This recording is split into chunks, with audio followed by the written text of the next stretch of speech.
Hi, welcome back to Focal Point AFR Talk. Brian Fisher is my name. The program is Focal Point, the network, the American Family Radio Talk Network, AFR Talk.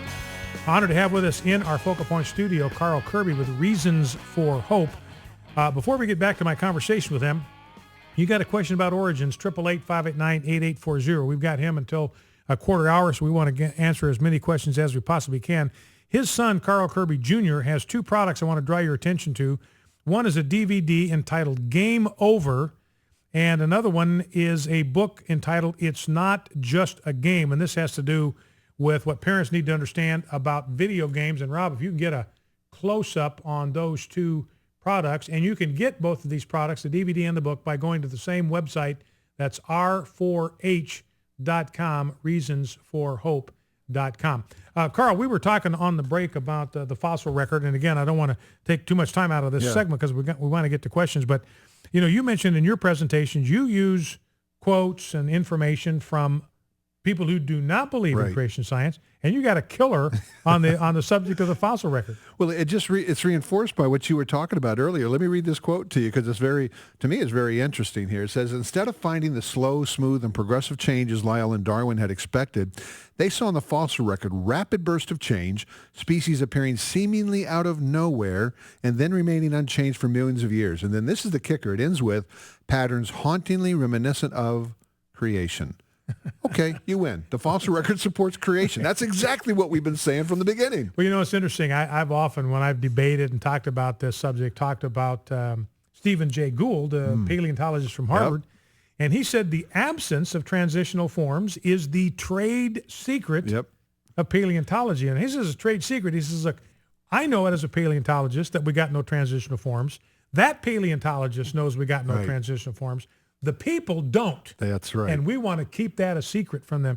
In fact, it was his theory, as I understand it, Carl, that evolution, he came up with this punctuated equilibrium theory, the proposition that evolution happened so fast, it left no trace in the fossil record. That's the big key. So there's a concession that there are no transitional forms. And see that are the balls rolling uphill or are they not? And I say, let's look at the exact same evidence because Christian and non-Christian have the same evidence, same stars, same rocks, same bones.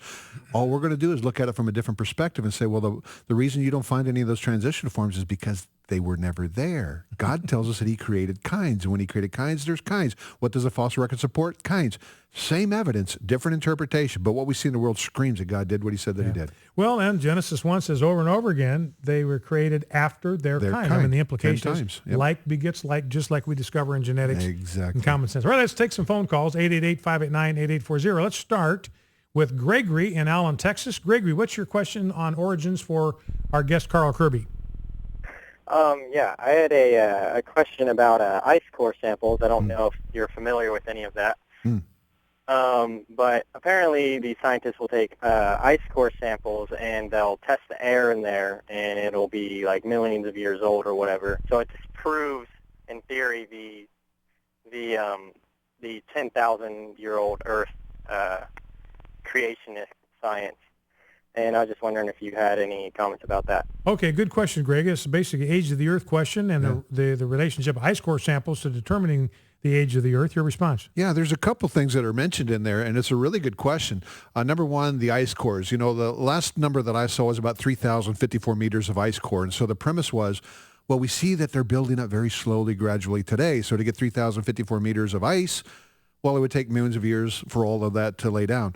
Well, there's other explanations. And I would say one example that's a great example is World War II P-38s landed on the eastern side of Greenland, crash landed. Fast forward 50 years, they go and look for those planes because they're worth $1 million each. The guys that started looking for it said, hey, man, we go up there, put a little gas in, brush the snow off, fly them home, easy money. It took them like 3 years to find them. And when they finally did find them, they had to bring in a special sonar and look underneath the ice. In less than 50 years, those planes had gone under over 275 feet of ice. Okay?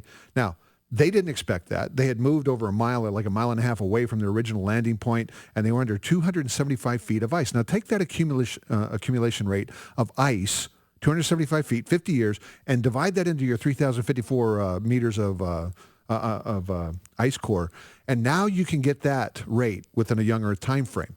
Now, the other point that was brought up is looking at the air and inside the air. Well, that shows an ancient atmosphere. Not necessarily so. You know, they used to do that with the amber. You know, the whole movie behind the premise behind the movie Jurassic Park. Amber, air bubbles. Take the air bubble out and look at the air bubble. You can tell what the atmosphere was like millions of years ago. Well, then they figured out amber is very porous. And so the atmosphere inside of amber is not ancient atmosphere. And point number two, I think what is leading to are like radioisotope dating. You know, and that's kind of the big tool that everybody uses to prove the millions of years old. If you go to our app, Reasons for Hope, go to your app store, type in Reasons for Hope spelled out, and download the app from Fast Apps, and it's Reasons plural. And there's in the More section, there's a video, and there's a short video, 5-minute video explaining exactly, and it's free, by the way. I'm not trying to sell you. There's a short video on there on carbon dating. Carbon dating has nothing to do with millions of years. Radioisotope dating, all it does is give you a ratio of a parent and a daughter isotope that you then use a mathematic formula to come up with a date. There are assumptions involved with those dating techniques. I have an assumption. God has always been there. He told me what happened. They have an assumption. We know how much uranium was in a rock to begin with. We know that it's always decayed into lead at the same rate. We know that this rock has never been impacted by flood water because if it's been impacted by waters, it leaches out radioisotopes. And if this were so consistent, then why in the world are we finding inside of diamonds that are supposedly millions of years old, carbon-14? Carbon-14 cannot last millions of years by the evolutionary model. And you are finding carbon-14 inside of diamonds that are millions of years old. I got another explanation. Balls are rolling downhill. Maybe it's not millions of years old. So it's not the evidence, it's interpretation of it. Let's go to JT. Good call, Gregory. Thank you for that. Let's go to JT in Haleyville, Alabama. JT, what's your question for my guest, Carl Kirby? Well, I just wanted to make a comment to your guest and to you. In this evolution thing, if evolution, that the liberal side and people who believe in evolution, we would still be having evolution today. We would have the monkeys that the so-called say that we came from. We would have part monkey and different forms and man down onto the other form meeting, and we would just have a bunch of people or monkeys in a half stage, and even though they say that they create evolution through breeding animals, well, that's true, but they can do that in 1 year, but you couldn't have an evolution of and it not show up in the fossil records of a man sitting on a bare bottom with long arms and scratching places that didn't have no hair. And well, JT, I think what you're driving at, and this is where I want to ask Carl to respond. I think what you're driving at is if evolution were true, we ought to see not just transitional fossils, but we ought to see transitional life forms today. We ought to be seeing just an untold number of these organisms that are halfway between something and something else. And so is that a valid criticism, Carl? Well, I tell people we need to understand the theory of evolution better than the world. And a lot of times we'll use a comment like, well, if you believe we evolved from apes, how come we still got apes? That's actually exposing to the evolutionists so we don't understand the current explanation of evolution, because it no longer teaches that man evolved from apes. It used to, but it doesn't anymore. It now says that apes and humans came from a common ancestor. So the argument would be is that you and I are transitional. If you go on the internet and do a search, I kind of do this every once in a while just to kind of get an idea of where we're headed, and type in man in a million years. And there are some websites that actually depict what they think man is going to look like in a million years from now, because we are going to look totally different. We're losing our pinky. We're losing our tiny toe. Our heads are getting bigger. We're losing our hair. It almost looks like, I'm sorry, I'm a Star Trek buff, okay? I'm 52. Back in the day, I like science fiction. The first pilot episode of Star Trek showed these aliens with these big heads, and they didn't speak. They were all telepathic. That's what we're going to look like a million years from now, according to the people that believe that we are still evolving. So they would say that you and I are transitional forms, and evolution is happening so slowly that that's why you can't see it happening. Now, my response back would be okay, a million years from now, you got a dude with a big head. He's lost his pinky finger, and he's lost his toe, and he doesn't talk anymore. He's still a person. He lost a pinky and he lost a toe. Yeah. Big deal. So what? He's got a big head. And how does that represent an advance? Exactly. This is kind of more of a philosophical or theological issue, but one of the questions is to ask this question: is man better than he once was, or is he worse Amen. than he once was? Now, Amen. the Bible teaches that we are worse than we used to be, And 'cause man was science created backs that perfect. up. And science, the evolution, on the other hand, says, hey, this is the pinnacle of evolution. We are the premier example of the wonders of the evolutionary process.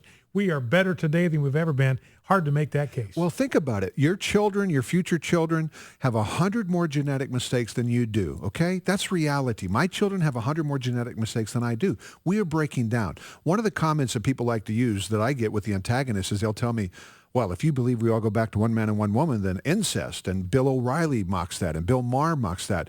Oh, we should all be a bunch of idiots by now because we're all inbred. And I'm like, excuse me? According to the Word of God, God created man and woman. They were supposed to live forever. They were genetically perfect. So in the beginning, fewer genetic mistakes in the offspring. What was wrong with brothers marrying sisters originally, according to the way that God laid it out? One man, one woman for life. Nothing. Leviticus 18, God says no more close intermarriage. Why? That's 2,500 years after fall. Sin has come into the world. It has destroyed what God has given us. We are breaking down. So 2,500 years after sin, no more close intermarriage. If you don't like that, you tell me how evolution gets rid of incest. You have got to have incestuous ape-like creatures evolving into us. They got a much worse problem than we do. My guest has been Carl Kirby with Reasons for Hope. You can go to his website, the letter R, the word 4, and the letter H, r4h.com. Get a boatload of resources there, get more information about his ministry. Carl, thanks for dropping in and taking time to be with us. It's been a real pleasure, my friend. Thank you, sir. I really had a great All time. right. Thank God bless you, Carl. Thank Great you. to have you here. All right. Well, that's it for this segment. We'll be right back with Peter LaBarbera, who just got out of jail in Canada, a victim of the gay Gestapo handcuffing him, throwing him overnight into a jail cell like Paul and Silas. You want to stick around and hear his story. Be right back. Focal Point AFR Talk.